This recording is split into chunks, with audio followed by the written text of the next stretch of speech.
খলিফাতুল মুসলিমিন হযরত ওমর আযম ওমর ফারুক রাদিয়াল্লাহু তাআলা আনহু যখন খেলাফতের দায়িত্ব নিলেন, হযরত ওমর খেলাফতের দায়িত্ব নেওয়ার পরে আমিরুল মুমিনিন রাত্রবেলা ঘুমাইতে পারে না, আমিরুল মুমিনিন ঠিকমতো খাওয়া দাওয়া করে না। আমিরুল মুমিনিন হযরত ওমরের মাথার ভিতরে শুধু কেমন যেন একটা চিন্তা, কিসের যেন একটা অভাব, কি যেন হযরত ওমরের হাতে নাই। শুধু একটা বিষয় নিয়ে হযরত ওমর শুধু টেনশন করেন, চিন্তা করেন। আমিরুল মুমিনিনকে জিজ্ঞেস করা হলো, আমিরুল মুমিনিন আপনি এত টেনশন করেন কেন, চিন্তা করেন কেন?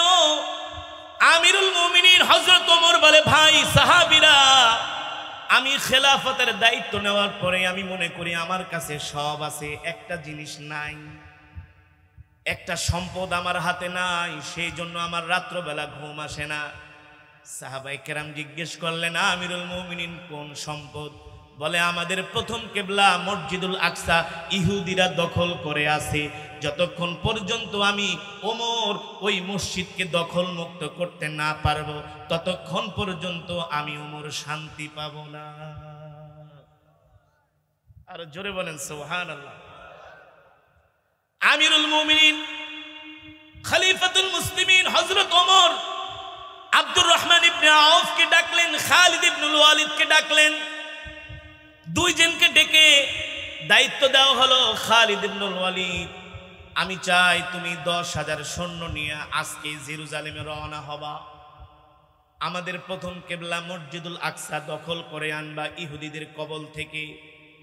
এই মসজিদুল আকসা নিয়া ইহুদিদের সাথে এই ঝামেলা 1-2 বছর না, সেই শত শত হাজার বছর ধরে ইহুদিরাও এর মালিকানা ছাড়তে চায় না। খালিদ বিন ওয়ালিদ রাদিয়াল্লাহু তাআলা আনহু বললেন, আমিরুল মুমিনিন একবার নির্দেশ দেন, আমরা জেরুজালেমে যাব আমাদের প্রথম কিবলা মসজিদুল আকসাকে দখল করার জন্য। আমাদের একজন সৈন্য বেঁচে থাকা অবস্থায়ও মসজিদ দখল মুক্ত না করে আমরা মদিনায় আসব না, মদিনায় আসব না, শুধু অর্ডার দেন। হযরত ওমর সৈন্যদেরকে রেডি হতে বললেন, অস্ত্রে শস্ত্রে সজ্জিত হয়ে 10,000 মুজাহিদ জেরুজালেমের দিকে রওনা শুরু করলেন।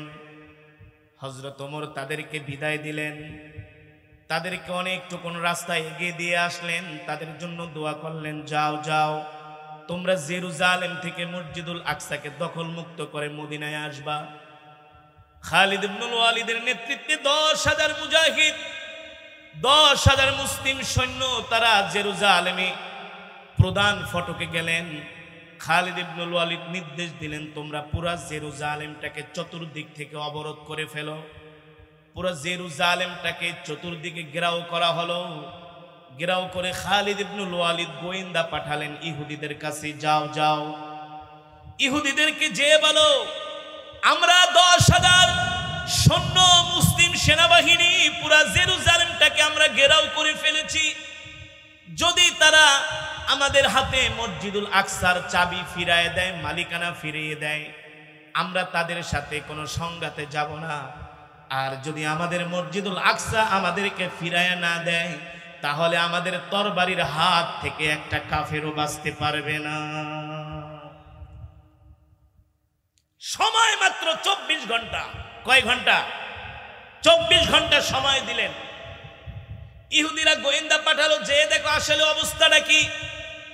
এসে দেখলেন মুসলিম মুজাহিদ বাহিনী পুরা জেরুজালেম ঘেরাও করে রেখেছেন, চতুর্পাশ থেকে তারা ঘেরাও করে আছেন। গোয়েন্দারা ইহুদি নেতাদেরকে রিপোর্ট দিল, শোনো শোনো, যেমন করে ওমরের বাহিনী তোমাদের দিকে ক্ষিপ্র গতিতে সামনে এগোচ্ছে, তোমরা যদি মসজিদুল আকসার মালিকানা মুসলমানদের হাতে ফিরায়া না দাও তাহলে একজন মুসলিম সৈন্যের হাত থেকেও তোমরা বাঁচতে পারবে না। কারণ ইহুদি খ্রিস্টানরা সবসময় তারা ভীতু থাকে, ভীতু, এই কারণে তারা উপর থেকে বোমা ফেলায়, সরাসরি সম্মুখ যুদ্ধে তারা মুসলমানদের সামনাসামনি হতে চায় না। কারণ কাফের বেঈমান জানে মরে গেলে তারা যাবে জাহান্নামে। কই যাবে? জোরে কোন, জোরে কোন, কোথায় যাবে? আর মুজাহিদরা শহীদ হবার সাথে সাথে হুর তাদের জন্য অপেক্ষা করতেছে, জান্নাতের শরবত তাদের জন্য অপেক্ষা করছি। আল্লাহু আকবার। এই কারণে কাফেররা ভয় পায়, বলে মনে করে ওরা মরলেই তো শেষ, আর আমরা মরলেই তো জান্নাত। আল্লাহু আকবার। এমন একটি আল্লাহর ঘর যেই মসজিদুল আকসা হলো মুসলমানদের প্রথম কিবলা। আজকে তো প্রতিটা পাড়ায় পাড়ায় মহল্লায় মহল্লায় মুসলমানদেরকে জাগ্রত করা উচিত, যুবকদেরকে বোঝানো উচিত আসলে প্যালেস্টাইনের মুসলমানরা মসজিদুল আকসার দখল কেন ইহুদিদের কাছে ছাড়তে চাচ্ছে না, এর কারণটা কি? শত বছর ধরে এই মসজিদুল আকসা নিয়ে জিহাদ হচ্ছে, লড়াই হচ্ছে শত বছর, অথচ প্যালেস্টাইনের 65% ভূমি ইহুদিরা দখল করে নিয়ে গিয়েছে, আর মসজিদুল আকসা মাত্র 14 একর জমির উপরে অবস্থিত। কত একর? অনলি 14 একর জমির উপরে মসজিদুল আকসা মুসলমানদের প্রথম কিবলা অবস্থিত। 14 একর জমির মালিকানা কেন মুসলমান ছাড়তে চায় না, প্যালেস্টাইনেরা ছাড়তে চায় না? কারণটা কি? প্যালেস্টাইনের মুসলমান আরবি, আজবি, অনারবি, আরবি সব মুসলমান যুবকদেরকে তারা ডাক দিয়ে বলছেন, ইয়া আইয়ুহাস শাবাব, তোমরা যুদ্ধের ময়দানে নেমে যাও, কারণ মুসলমানদের প্রথম কিবলা মসজিদুল আকসা শুধু প্যালেস্টাইনি মুসলমানদের সম্পদ না, এই মসজিদুল আকসা হলো সারা পৃথিবীতে 250 কোটি মুসলমানের সম্পদ। এটা তো মুসলমানের বাচ্চারা বুঝতেছে না। আরবের শাসকগুলো হারামজাদারা, তারা আছে তাদের ক্ষমতা নিয়ে, তাদের মস্তক নিয়ে। অ্যানালাইসিস করে দেখেন, আমি যখন মিশরে পড়াশোনা করতাম, কায়রোতে আমার সাথে অনেক প্যালেস্টাইনি স্টুডেন্ট তারা থাকতো। তারা আমাদেরকে কার্ড দেখাতো, কার্ড, যে তোমরা তো বাংলাদেশে অনেক ভালো আছো। আরে আমাদের জন্ম হয়েছে গুলির আওয়াজ শুনে, আমাদের জন্ম হয়েছে ক্ষেপণাস্ত্রের মোটার শেলের সেই খোসা দেখে, আমাদের জন্ম হয়েছে যুদ্ধ বিমানের গুলির আওয়াজ শুনে আমাদের জন্ম হয়েছে। আমরা প্রতিদিন যুদ্ধ বিমানের গুলির আওয়াজে আমাদের ঘুম ভাঙে। আমরা হইলাম সেই মুসলমান। প্যালেস্টাইনি মুসলমান এক গ্রাম থেকে আরেক গ্রামে যদি যেতে হয়, তাদেরকে গেট পাস দিয়া প্যালেস্টাইনি সৈন্যদের থেকে অনুমতি নিয়ে যেতে হয়। কারণ কি? আরব বিশ্ব যদি চাইতো, ইসরায়েলের কবল থেকে প্যালেস্টাইনকে আরো 100 বছর আগে উদ্ধার করতে পারত, কিন্তু সৌদি আরবের বাদশাহ মোহাম্মদ বিন সালমান, এগুলো সব হচ্ছে ইহুদিদের পা চাটা গোলাম। আমি এরদোগান সম্বন্ধে একটা বয়ান করেছিলাম মিশর থেকে আসার পরে। অনেক বাঙালি আমাকে যা তা বলে গালাগালি শুরু করছে, তুমি 2 টাকার মোল্লা, এরদোগান সম্বন্ধে কি জানো? এরদোগান হলো মুসলমানদের সুলতান। আমি বলি এরদোগান হলো গরিবের খলিফা। শুধু মুখে মুখে ফাঁকা বলি ছাড়ে। এরদোগান যদি সরাসরি তুরস্ক থেকে যদি সৈন্য পাঠায়, ড্রোন দেয়, ক্ষেপণাস্ত্র দেয়, যুদ্ধ বিমান দেয়, এই ইসরায়েলিরা পালানোর পথ খুঁজে পাবে না। এই দিক থেকে আবার এরদোগান ইহুদিদেরকে আশ্রয় দিচ্ছে 90 দিনের জন্য ফ্রি এন্ট্রি ভিসা। বলে আমার দেশে কোনো ইহুদি যদি আসে 3 মাস তাদের কোনো ভিসা লাগবে না, এখানে থাকবে, খাবে। আসলে এই টাইওয়ালা, এই শুটওয়ালা, এই হারামজাদারা যতই মুসলমানদেরকে বুঝাক, ওরা মুসলিম নেতা, আসলে ওরা মুসলিম নেতা না, ইহুদিদের দালাল, খ্রিস্টানদের দালাল। ঠিক কিনা বলেন?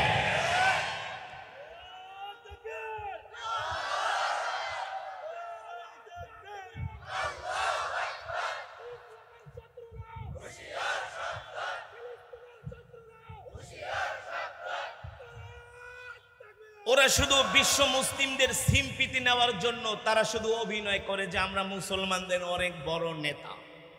ঠিক কিনা বলেন? মুসলমান শুনলে অবাক হবেন, প্যালেস্টাইনি যুবকদের জবানে যখন এই কথাগুলো শুনলাম, চোখের পানি আটকিয়ে রাখা যায় না। অথচ আল্লাহ নবী বলেছেন, যদি কোনো মুসলমানের উপরে কোন ইহুদি কাফের রাষ্ট্র যদি হামলা করে, আশেপাশের মুসলমানদের জন্য ফরজে আইন হয়ে যায় জিহাদের ময়দানে নামা। তারা তাদের সীমান্তগুলো আটকিয়ে রেখেছে, আরব যুবকদেরকে যুদ্ধের ময়দানে আসতেও দিচ্ছে না।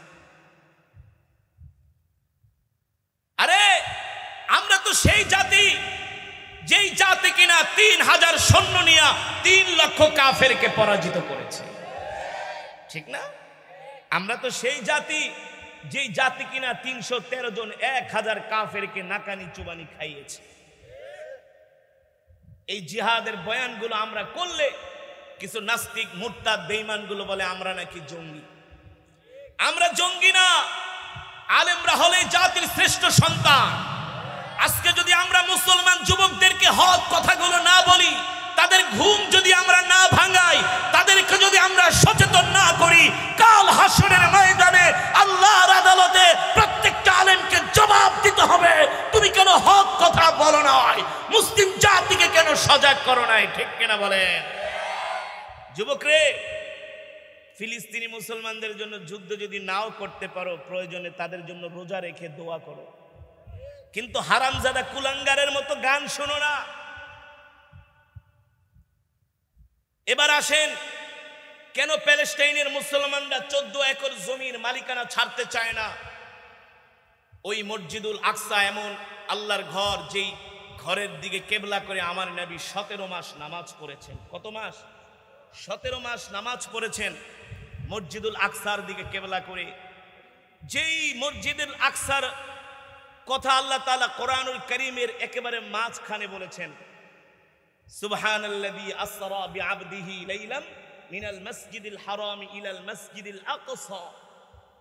আমার নবী যখন মেরাজে গিয়েছিলেন মসজিদে হারাম থেকে আকসায়, সেখানে আমার নবীর পিছনে সমস্ত পয়গম্বররা ইক্তেদা করেছেন। আমার নবী সেই দিন নামাজের ইমামতি করেছিলেন। যুবক, মসজিদুল আকসা এমন আল্লাহর ঘর, যেখানে 1 রাকাত নামাজ আদায় করলে 25,000 রাকাতের সওয়াব পাওয়া যায়। যেই মসজিদুল আকসা এমন ঘর, যেখানে মাকবারা, যেখানে কবর রয়েছে, জাতির পিতা ইব্রাহিম আলাইহিস সালামের কবর হলো মসজিদুল আকসায়। পয়গম্বর মুসা আলাইহিস সালামের মাকবারা হলো মসজিদুল আকসায়। মুসলিমদের সেনাপতি সালাউদ্দিন আইয়ুবী রহমাতুল্লাহি আলাইহির মাকবারা হলো সেই মসজিদুল আকসায়। মসজিদুল আকসা এমন এক ঘর, যেই ঘর নির্মাণ করেছিলেন পয়গম্বর সুলাইমান আলাইহিস সালাম। যেই মসজিদুল আকসার যে পাথরগুলো লাগানো হয়েছে, এগুলো দুনিয়ার কোন জমিনের পাথর না, ওই পাথরগুলো জিনের মাধ্যমে সমুদ্র থেকে উঠিয়ে আনা হয়েছিল। মসজিদুল আকসা এমন ঘর, প্যালেস্টাইনের মুসলমানরা তো বলে আমরা তো চাইলে মসজিদুল আকসার মালিকানা ছেড়ে দিতে পারি। কাল হাসরের ময়দানে আল্লাহর নবী আমাদেরকে যদি জিজ্ঞেস করে যে আমি নবী উহুদের ময়দানে, তাইফের ময়দানে আমি দান্দান মোবারক শহীদ করেছি, আমার দাঁত উহুদের ময়দানে ভেঙে ফেলেছে, কাফেররা তাইফের ময়দানে আমাকে রক্তাক্ত করেছে, আমি নবী 63 বছর জিন্দেগিতে সশরীরে 27 বার যুদ্ধের ময়দানে অংশগ্রহণ করেছি, সেনাপতির দায়িত্ব পালন করেছি, তোমরা আমার উম্মত, তোমরা আল্লাহর ঘর মসজিদুল আকসাকে ইহুদিদের কবল থেকে দখল করতে পারো নাই, তোমরা মালিকানা ছেড়ে দিয়েছো, তোমরা আমার উম্মত হওয়ার যোগ্য না।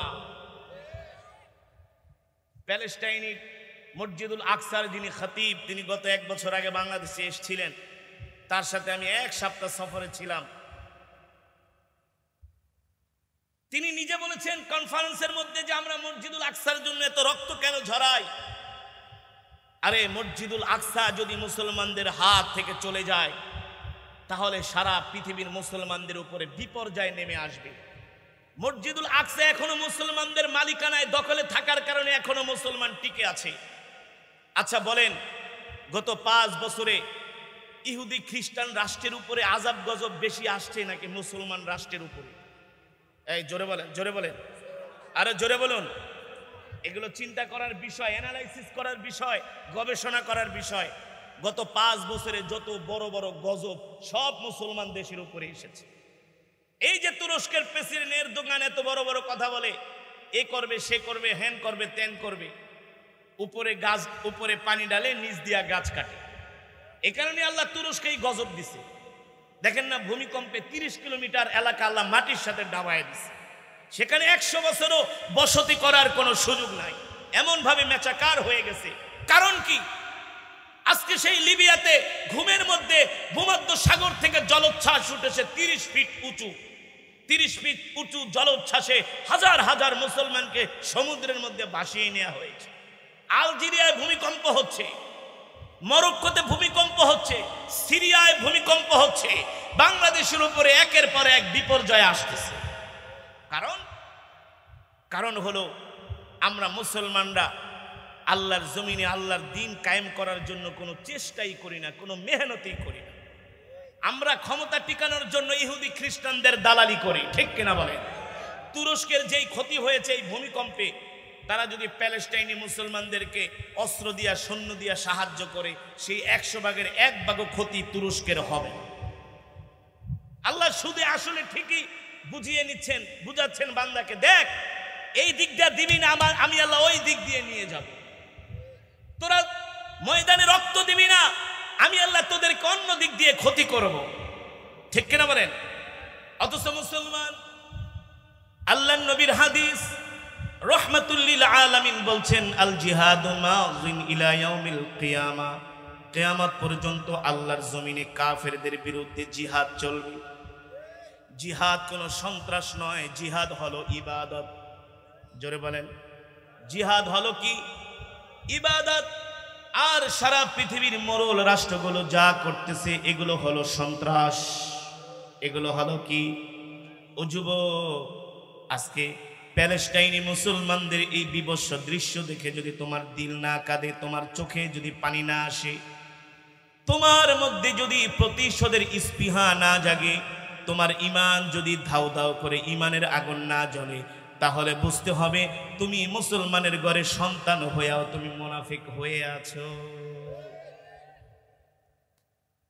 আজকে যদি সারা পৃথিবীর মুসলমানরা এক হয়ে খানায় কাবার সামনে আল্লাহর কোরআন নিয়ে শপথ করতো আর বলতো, আমরা মুসলমানরা এক আল্লাহ ছাড়া কারো সামনে মাথা নত করব না, আমরা আমাদের মসজিদুল আকসাকে ইহুদিদের কবল থেকে ফিরিয়ে আনবো, 57টি মুসলিম রাষ্ট্রের রাষ্ট্রপ্রধান এক হয়ে যদি ঘোষণা দিত, আল্লাহর কসম করে বলি ওই ইসরায়েলদের সাথে লড়াই করার দরকার ছিল না, তারা মুসলমানদের ভয়ে তারা মসজিদুল আকসার দখল ছেড়ে দিত।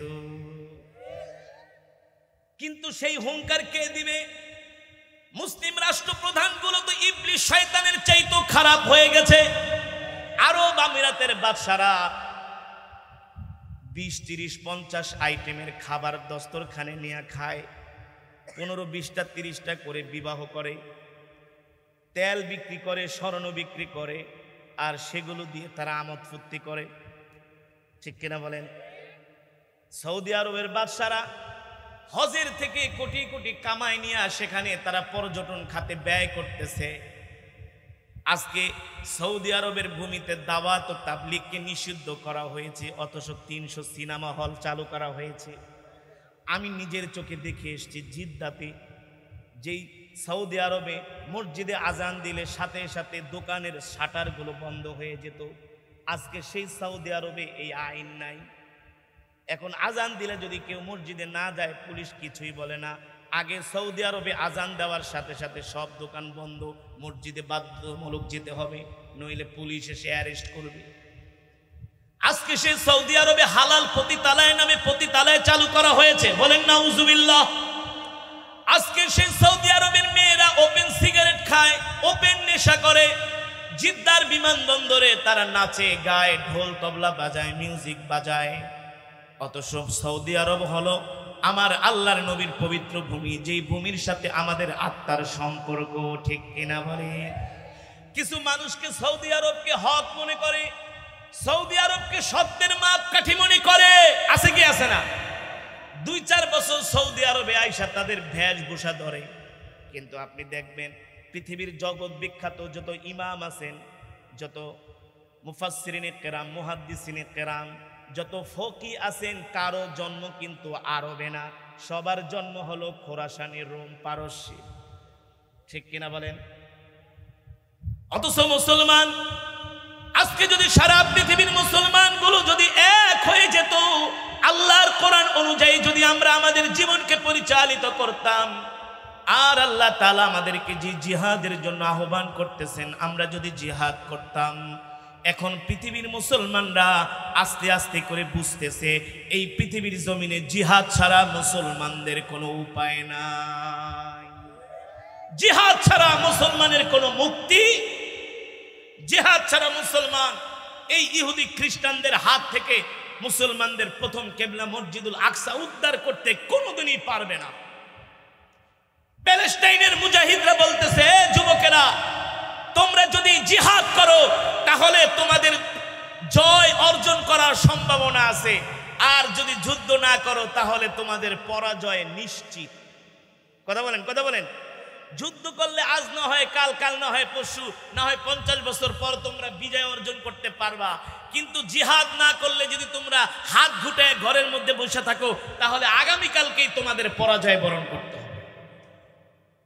কিন্তু মুসলমান আমিরুল মুমিনিন খলিফাতুল মুসলিমিন হযরত ওমরে আজম ওমরে ফারুক রাদিয়াল্লাহু তাআলা আনহু যখন খেলাফতের দায়িত্ব নিলেন, হযরত ওমর খেলাফতের দায়িত্ব নেওয়ার পরে আমিরুল মুমিনিন রাত্রবেলা ঘুমাইতে পারে না, আমিরুল মুমিনিন ঠিকমতো খাওয়া দাওয়া করে না। আমিরুল মুমিনিন হযরত ওমরের মাথার ভিতরে শুধু কেমন যেন একটা চিন্তা, কিসের যেন একটা অভাব, কি যেন হযরত ওমরের হাতে নাই। শুধু একটা বিষয় নিয়ে হযরত ওমর শুধু টেনশন করেন, চিন্তা করেন। আমিরুল মুমিনিনকে জিজ্ঞেস করা হলো, আমিরুল মুমিনিন আপনি এত টেনশন করেন কেন, চিন্তা করেন কেন? আমিরুল মুমিনিন হযরত ওমর বলে, ভাই সাহাবীরা, আমি খেলাফতের দায়িত্ব নেওয়ার পরে আমি মনে করি আমার কাছে সব আছে, একটা জিনিস নাই, একটা সম্পদ আমার হাতে নাই, সেই জন্য আমার রাত্রবেলা ঘুম আসে না। সাহাবায়ে কেরাম জিজ্ঞেস করলেন, আমিরুল মুমিনিন কোন সম্পদ? বলে, আমাদের প্রথম কেবলা মসজিদুল আকসা ইহুদিরা দখল করে আছে, যতক্ষণ পর্যন্ত আমি ওমর ওই মসজিদকে দখল মুক্ত করতে না পারবো ততক্ষণ পর্যন্ত আমি ওমর শান্তি পাবো না। আর জোরে বলেন সুবহানাল্লাহ।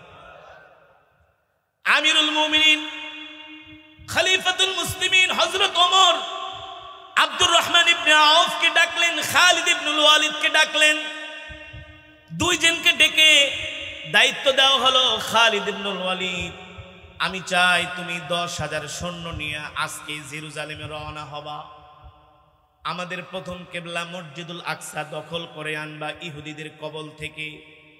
এই মসজিদুল আকসা নিয়া ইহুদিদের সাথে এই ঝামেলা 1-2 বছর না, সেই শত শত হাজার বছর ধরে ইহুদিরাও এর মালিকানা ছাড়তে চায় না। খালিদ বিন ওয়ালিদ রাদিয়াল্লাহু তাআলা আনহু বললেন, আমিরুল মুমিনিন একবার নির্দেশ দেন, আমরা জেরুজালেমে যাব আমাদের প্রথম কেবলা মসজিদুল আকসাকে দখল করার জন্য। আমাদের একজন সৈন্য বেঁচে থাকা অবস্থায়ও মসজিদ দখল মুক্ত না করে আমরা মদিনায় আসব না, মদিনায় আসবো না, শুধু অর্ডার দেন। হযরত ওমর সৈন্যদেরকে রেডি হতে বললেন, অস্ত্রে শস্ত্রে সজ্জিত হয়ে 10,000 মুজাহিদ জেরুজালেমের দিকে রওনা শুরু করলেন। হযরত ওমর তাদেরকে বিদায় দিলেন, তাদেরকে অনেকটুকুন রাস্তায় এগিয়ে দিয়ে আসলেন, তাদের জন্য দোয়া করলেন, যাও যাও তোমরা জেরুজালেম থেকে মসজিদুল আকসাকে দখল মুক্ত করে মদিনায় আসবা। খালিদ ইবনুল ওয়ালিদের নেতৃত্বে 10,000 মুজাহিদ, 10,000 মুসলিম সৈন্য তারা জেরুজালেমে প্রধান ফটকে গেলেন। খালিদ ইবনুল ওয়ালিদ নির্দেশ দিলেন, তোমরা পুরা জেরুজালেমটাকে চতুর্দিক থেকে অবরোধ করে ফেলো। পুরা জেরুজালেমটাকে চতুর্দিকে ঘেরাও করা হলো। ঘেরাও করে খালিদ ইবনুল ওয়ালিদ গোয়েন্দা পাঠালেন ইহুদিদের কাছে, যাও যাও ইহুদিদেরকে যে বলো আমরা 10,000 সৈন্য মুসলিম সেনাবাহিনী পুরা জেরুজালেমটাকে আমরা ঘেরাও করে ফেলেছি, যদি তারা আমাদের হাতে মসজিদুল আকসার চাবি ফিরিয়ে দেয়, মালিকানা ফিরিয়ে দেয়, আমরা তাদের সাথে কোনো সংঘাতে যাব না। আর যদি আমাদের মসজিদুল আকসা আমাদেরকে ফিরায় না দেয় তাহলে আমাদের তরবারির হাত থেকে একটা কাফেরও বাঁচতে পারবে না। সময় মাত্র 24 ঘন্টা। কয় ঘন্টা? 24 ঘন্টা সময় দিলেন। ইহুদিরা গোয়েন্দা পাঠালো, যে দেখো আসলে অবস্থাটা কি।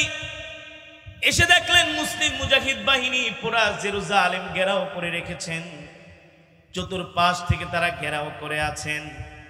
গোয়েন্দারা ইহুদি নেতাদেরকে রিপোর্ট দিল, শোনো শোনো, যেমন করে ওমরের বাহিনী তোমাদের দিকে ক্ষিপ্র গতিতে সামনে এগোচ্ছে, তোমরা যদি মসজিদুল আকসার মালিকানা মুসলমানদের হাতে ফিরায়া না দাও, তাহলে একজন মুসলিম সৈন্যের হাত থেকেও তোমরা বাঁচতে পারবে না। কারণ ইহুদি খ্রিস্টানরা সবসময় তারা ভীতু থাকে, ভীতু এই কারণে তারা উপর থেকে বোমা ফেলায়, সরাসরি সম্মুখ যুদ্ধে তারা মুসলমানদের সামনাসামনি হতে চায় না। কারণ কাফের বেঈমান জানে মরে গেলে তারা যাবে জাহান্নামে। কই যাবে? জোরে কন, জোরে কন, কোথায় যাবে? আর মুজাহিদরা শহীদ হবার সাথে সাথে হুর তাদের জন্য অপেক্ষা করতেছে, জান্নাতের শরবত তাদের জন্য অপেক্ষা করছে। আল্লাহু আকবার। এই কারণে কাফেররা ভয় পায়, বলে মনে করে ওরা মরলেই তো শেষ, আর আমরা মরলেই তো জান্নাত। আল্লাহু আকবার, জোরে বলেন আল্লাহু আকবার। হামাস বাহিনীর হামলার ধরন দেখা ইসরায়েলে 800 মানুষ হার্ট অ্যাটাক করে মারা গেছে। কারণ সব চ্যানেল, সব নিউজ তো ওদের হাতে, মিডিয়া তো ওদের হাতে, বুঝেন নাই? সব ওদের হাতে, ওরা আসলে সত্য ঘটনাটা প্রকাশ করে না। আরে আমেরিকা হলো পৃথিবীর নাম্বার 1 গোয়েন্দার দিক থেকে, টেকনোলজি আধুনিক প্রযুক্তির দিক থেকে। ওদের সীমান্তের মধ্যে যদি একটা টিকটিকি পড়ে সেটাও স্যাটেলাইটে ধরা খায়, ওদের রাডারে ধরা খায়। এত বড় একটা হামলা হলো, ওদের রাডার ধরতে পারলো না, ওদের স্যাটেলাইট ধরতে পারলো না। কারণ কি? কারণ হলো আল্লাহর গজব যখন আসে তখন আধুনিক প্রযুক্তি কোনো কাজে আসে না, ঠিক কিনা বলে? এ কারণে প্যালেস্টাইনের মুজাহিদরা বলতেছে আমরা ইসরায়েলকে ভয় পাই না, আমরা ভয় পাই কাকে? আরো জোরে বলেন কাকে? আমরা ভয় পাই আল্লাহকে। আর মুসলমান যুদ্ধের ময়দানে কখনো অস্ত্রের উপরে নির্ভরশীল না, তারা আল্লাহ তাআলার সাহায্যের মুখাপেক্ষী, ঠিক কিনা বলেন? তারা বলতেছে আমরা মরে যাব, শহীদ হয়ে যাব, তারপরেও আমরা ইসরায়েলীদের কাছে মাথা নত করব না। আল্লাহু আকবার, জোরে বলেন আল্লাহু আকবার। এবার খালিদ ইবনুল ওয়ালিদ রাদিয়াল্লাহু তাআলা আনহু গোয়েন্দা পাঠানোর পরে ইহুদিরা এসে দেখলেন মুসলমানদের, পুরা মুসলমানরা জেরুজালেম ঘিরে ফেলেছে, মুসলমানদের হাত থেকে বাঁচার কোনো উপায় নাই। এবার ইহুদির বড় বড় নেতারা খালিদ ইবনুল ওয়ালিদের কাছে আসলেন, এসে বললেন শোনো শোনো, তোমাদের সাথে আমরা কোনো যুদ্ধে যাইতে চাই না, তোমাদের সাথে আমরা কোনো সংঘাতে যাইতে চাই না, তোমাদের সাথে আমরা কোনো সংঘাতে লিপ্ত হতে চাই না। আমরা তোমাদের কাছে বিনা বাধায়, বিনা সংঘর্ষে, বিনা রক্তপাতে তোমাদের কাছে আমরা তোমাদের প্রথম কেবলা মসজিদুল আকসাকে বুঝায়া দিব। যুদ্ধও করা লাগবে না, বলে কোনো যুদ্ধের প্রয়োজন নাই, বিনা রক্তপাতে বুঝায় দিব মসজিদুল আকসার মালিকানা। তবে শর্ত হলো তোমাদের হাতে না, তোমাদের যিনি খলিফা আছেন। খলিফা কে ভাই? এই কথা বলেন এখন। খলিফা আমিরুল মুমিনিন, খলিফাতুল মুসলিমিন হযরত ওমর রাদিয়াল্লাহু তাআলা আনহু। তোমাদের খলিফাকে আসতে হবে, তাকে আসতে বলো, তার হাতে আমরা চাবি বুঝিয়ে দিব, তার কাছে আমরা মসজিদুল আকসাকে হস্তান্তর করব। এ কথা বলার পরে আব্দুর রহমান ইবনে আউফ রাদিয়াল্লাহু তাআলা আনহু আমিরুল মুমিনিন খলিফাতুল মুসলিমিন হযরত ওমর রাদিয়াল্লাহু তাআলা আনহুর কাছে চিঠি পাঠালেন দূত মারফত। সেই চিঠি নিয়ে মদিনায় গেলেন।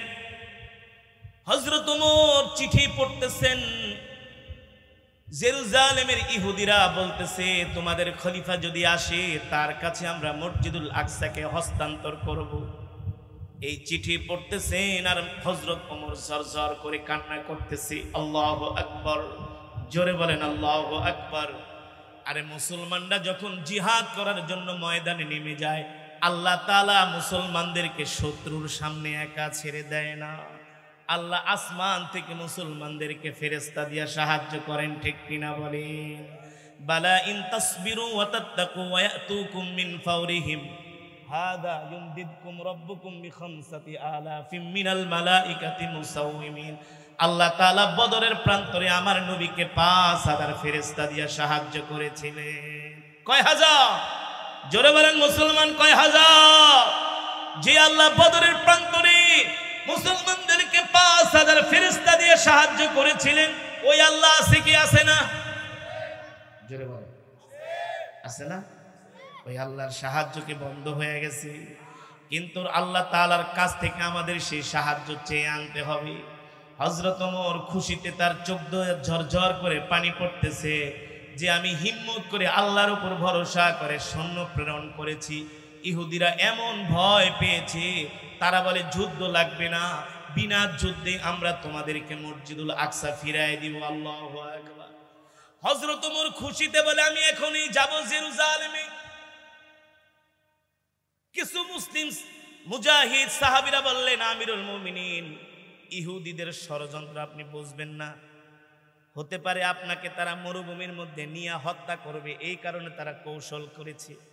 হযরত ওমর বলে না না না, আমি যাব জেরুজালেমে। সাহাবীরা বলে কিছু সৈন্যবাহিনী সাথে করে নিয়ে যান আপনাকে নিরাপত্তা দেওয়ার জন্য।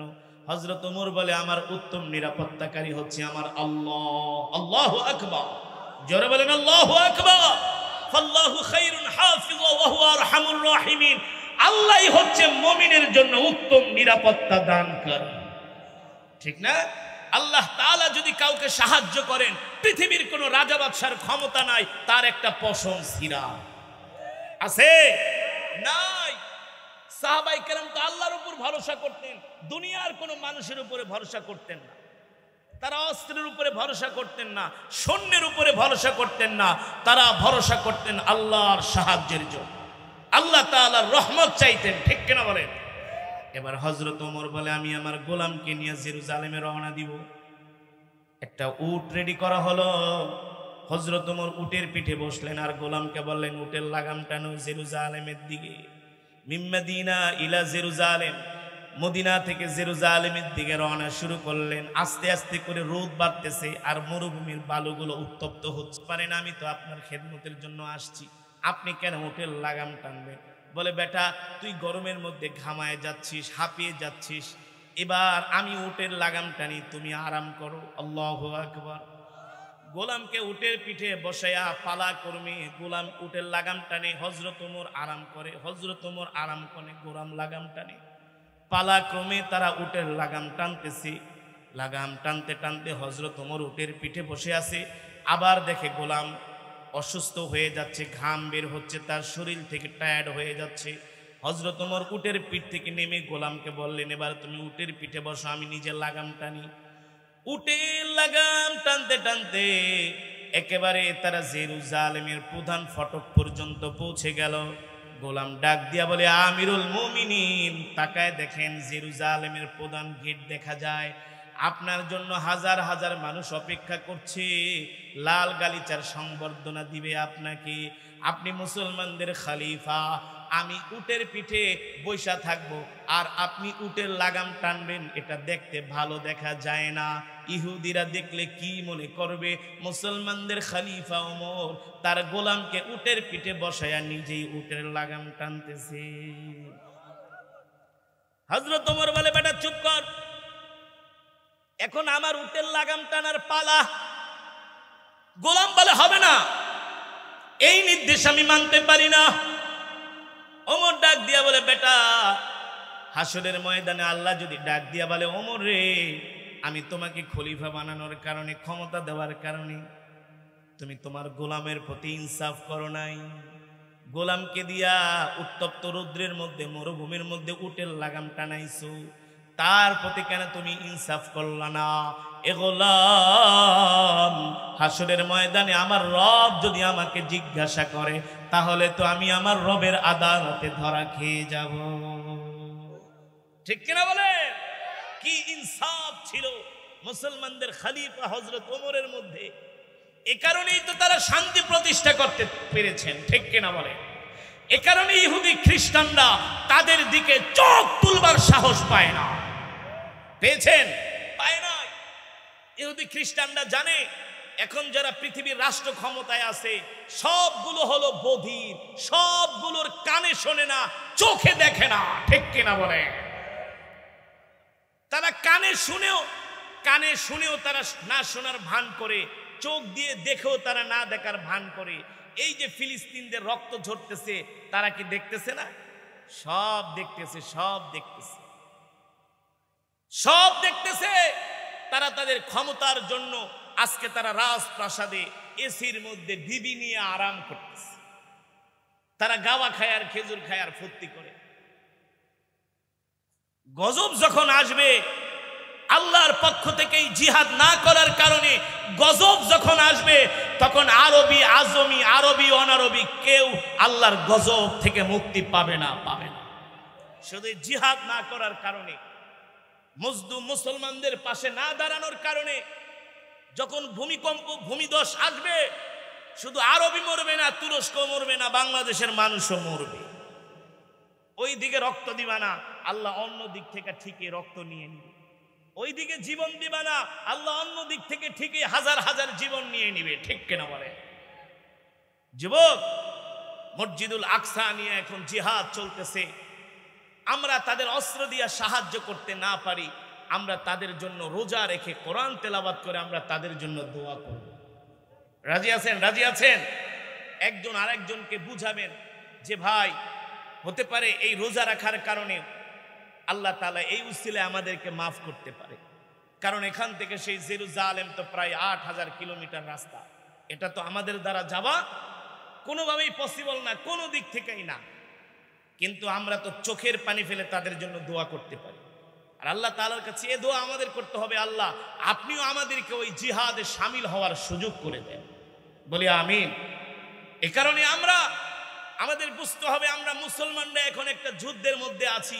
এখন গান শোনার, নাচ দেখার সময় আমাদের ওই আইপিএল, বিপিএল, ঘোড়ার ডিম, টি-20 বিশ্বকাপ, আজকে তোমরা আসো বিশ্বকাপ নিয়া।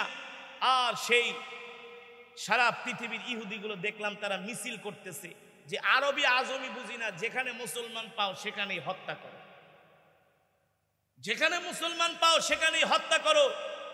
গাজার মধ্যে দেখলাম গতকালকে জীবিত একটা বাচ্চাকে ইহুদি সৈন্যরা মাটির ভিতরে পুঁতে ফেলছে, একজন শিশুর গায়ে আগুন ধরিয়ে দিচ্ছেন। আল্লাহ, আল্লাহ আপনি মজলুম মুসলমানদের উপর রহম করেন। আমরা তাদের জন্য দোয়া করব। মা বোনরা যারা শুনতেছেন, মা বোনদেরকে বলবো আপনারা তাদের জন্য রোজা রাখেন। ফিলিস্তিনি মুজাহিদদের জন্য রোজা রেখে দোয়া করেন, তাহাজ্জুদের নামাজ পড়ে, নফল ইবাদত করে, কোরআনুল কারীমের খতম করে তাদের জন্য দোয়া করেন। আল্লাহ তাআলা যেন মজলুম মুসলমানদের উপরে আল্লাহ তাআলা যেন রহম করে। আল্লাহর বান্দারা, আমি যুবকদেরকে বলবো, যুবক এখন গান শোনা এগুলা বাদ দাও। আমাদের ঈমানকে মজবুত করতে হবে। প্রয়োজনে আল্লাহর জমিনে আল্লাহ দিন কায়েমের জন্য আমাদেরকে জিহাদের ময়দানে যেতে হবে। ঠিক কিনা বলেন? এ কারণে 5 ওয়াক্ত নামাজ পড়তে হবে, আল্লাহর হুকুম মানতে হবে। গান শুনলে দিল মরে যায়। গান শুনলে কি মরে যায়? দিল মরে যায়, দিল শক্ত হয়ে যায়। এ কারণে গান শোনা, নাচ দেখা, এই সমস্ত গুনার কাজ আমাদেরকে বাদ দিতে হবে।